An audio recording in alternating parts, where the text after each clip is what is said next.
Welcome back to Sports Central, your home for all the latest college football news and insider interviews. Today, we're bringing you an exclusive sit-down with Alabama's starting quarterback as he prepares for his first official start in what promises to be an electrifying matchup. Let's dive right into this candid conversation about preparation, pressure, and what it takes to lead the Crimson Tide. The atmosphere was perfect for football as our quarterback reflected on the recent weather changes. It was great. Some butterflies, but feels good. Feels like football weather. So, aren't you all happy about that? Everybody from Alabama here. Everybody knows how hot it is.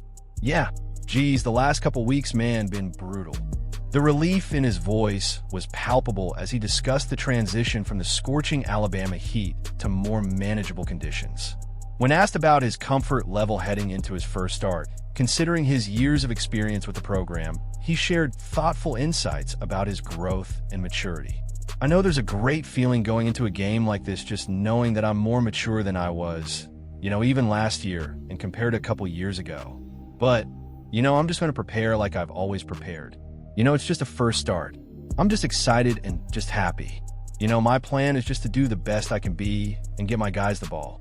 The conversation turned to the offensive potential of this Alabama squad, and his response demonstrated the championship mindset that defines this program. Yeah, we could be as good as we want to be.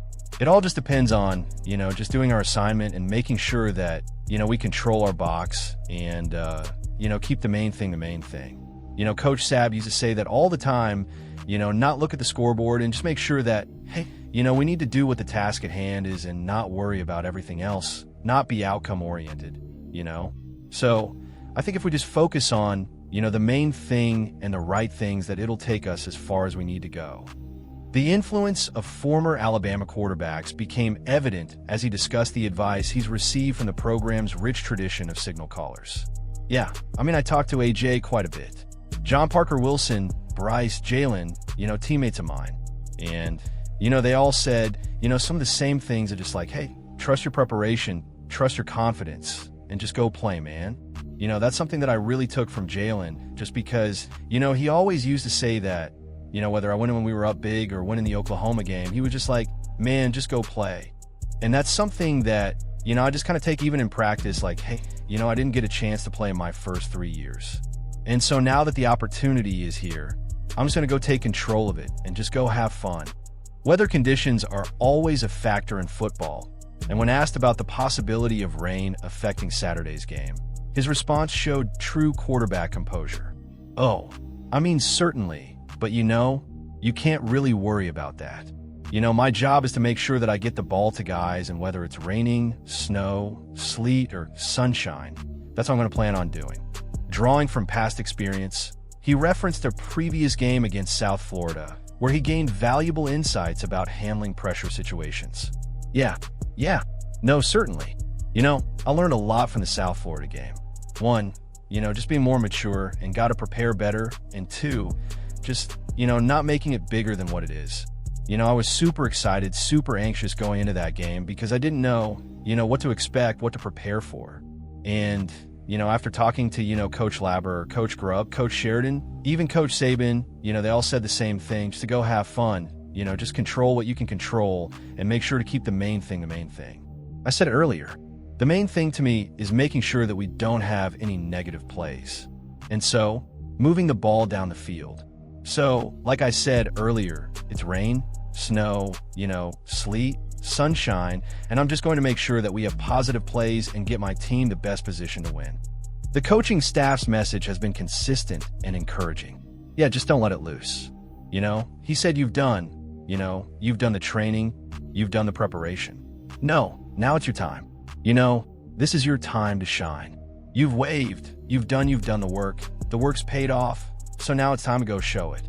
And what better chance to do it at a great stadium, at a great program with tradition pride, like at the University of Alabama at Florida State. So I'm excited. Patience and mental preparation have been crucial elements of his development. When asked about managing expectations and not trying to do too much too soon, he shared wisdom gained from conversations with Coach Saban. Yeah, it's funny you say that. I talked to Coach Saban here recently, and I asked him the same question. I was like, what I need to tell myself going into a game like this on just, how to not get so anxious, how to not, get nervous, how to not make it bigger than what it is. And he was just like, hey, just play within yourself. Make sure that you keep your team out of negative plays and negative drives. And, he always said that if you end the drive with a punt, a kick, a pat, a field goal, or a punt, then, you're in good shape and you're not dead in the water.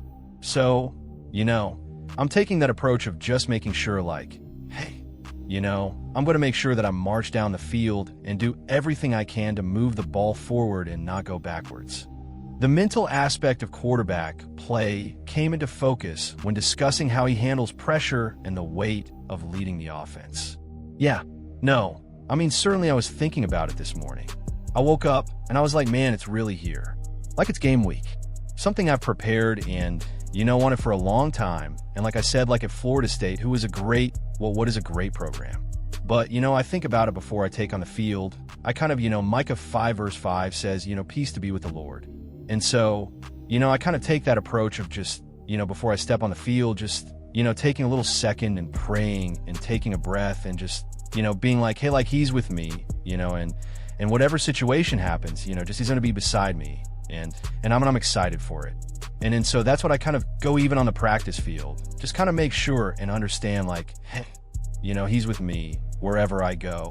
The relationship with his center, Parker Brailsford, clearly represents a cornerstone of the offensive unit's chemistry.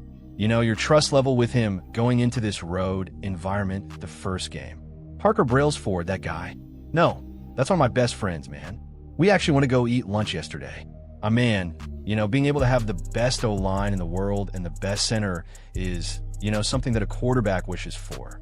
So, being able to have a smart guy, physical guy like Parker is everything I ask for in center. So, being able to talk and communicate to him and, us being captains really makes me feel comfortable because I know that, not only is he one of my better friends on the team, but I know that he's going to hold me accountable in everything that I do. And I make sure he makes sure that I, hold up to the Alabama standard. And so, I make sure I do that the same with him, but, we have a great relationship. But I can't thank Parker enough for what he's done for me and just, talking through everything with me because, I wouldn't be here if he didn't push me every single day and make me a better player. The communication between quarterback and center extends beyond just calling plays, as he explained the calming influence Brailsford provides during intense moments. Certainly. He's just like, all right, buddy, take a breath here. Like, get these guys going because it may be a long drive or maybe a long play or maybe a long call or something like that, where the guy's all right. Everybody's thinking, just need to calm them down. And that's something that Coach Grubb is really good at, just making sure that like, hey, take a deep breath right here, man. Let's go get after him. And he's very good at communicating. He tells me stories all the time about him and Gino communicating a lot. So he's been great at that. The coaching structure provides a unique advantage with position coaches on the sideline, while coordinators remain in the press box. That's an underrated thing that we have. Certainly, having Coach Grubb and Mitch Dallin, Tyler Hughes in the box, and then having, Coach Sheridan and then other guys on the sideline. It's a quarterback's dream to have those type of resources and just, understand that like, hey, what are they doing? And talking through it all because, the first game's always about adjustments. You know what I mean? Like they got a new coordinator, new defense, a lot of new guys and want to make sure that, we can make adjustments all throughout the game and being able to have all those eyes on everybody is just something that, I really appreciate. Leadership has been modeled by numerous captains throughout his time at Alabama. And he identified specific individuals who have shaped his approach. The leaders that I saw that I really, wanted to be like, I think off the top of my head, everybody, of course, but I think of Will Anderson, Henry Toto, and of course, my guy, my best friend, Tyler Booker, man, like, those guys are just, we talked about relentless, like every day they would be the same type of guy, bring the same type of energy, make sure that, they were just competing every single day. and they were making us better, and they would get after guys who wouldn't give the same intensity that they had. And so that's something that I had to take a step back and look at. And it's like, man, the whole part of this program is to match my intensity, right? And so when the captains and the leaders, they have the hardest, the best intensity every single day, imagine if they bring somebody else with them and they bring the whole team with them, right? So if they have the best type of intensity and energy, then the whole team will have it. And so those guys, man, have been a big influence in my life. And a bunch of guys, especially captains, like I think about Jalen Bryce, Jordan Battle Malachi, like all those guys, man, they did a great job. The running back situation presents both challenges and opportunities, particularly with the injury to Jam Miller affecting depth. Yeah, hurting Jam definitely hurt us. That's my roommate. That's my guy. Love him to death, man. But something that speaks a lot about Jam is, he's not gonna, be down on himself. He's gonna help those young guys. So I think about, Rich Young, Daniel Hill, transfer with Dre, and then Kevin Riley, aka Deer, all those guys coming up, and they're taking reps and just gaining knowledge, and Jam's in the back, just talking to them, coaching them up, man. So those guys have done a great job. They're meeting with me all the time, just trying to make sure that, hey, when a number gets called, that they're ready to go. And Coach G and those guys have done, a great job just getting them ready, and I'm excited to watch them play Saturday. Finally, when asked about preparing for what will likely be the most hostile environment of his career, he drew upon his experiences in the SEC while acknowledging the unique challenge ahead. It will be the most hostile environment that you've faced in your career so far. But looking back throughout your career, what's the biggest environment? Do you have anything to fall back on? It could be high school or early in high school, right? In Martin, Tennessee, there wasn't a big stadium like Dope Campbell, you know what I mean? We couldn't afford to have many guys like these other high schools here in Alabama. But I'm trying to think, playing the SEC, right? You're going to have a bunch of stadiums like Tennessee, LSU, Arkansas was loud. So, just talking to guys who have played in Dope Campbell and Florida State, they said it's one of those type games, playing in the SEC. So, we got to make sure that we can handle the noise and be ready to go and just make sure that all our comms are ready. That's a wrap on this exclusive interview with Alabama's starting quarterback as he prepares for what promises to be an unforgettable season opener. The maturity, preparation, and faith-driven approach he's demonstrated should serve him well as he steps into the spotlight. Make sure to stay tuned to Sports Central for all your college football coverage, and don't forget to subscribe and hit that notification bell so you never miss our latest interviews and breaking news. Until next time, roll tide, and thanks for watching.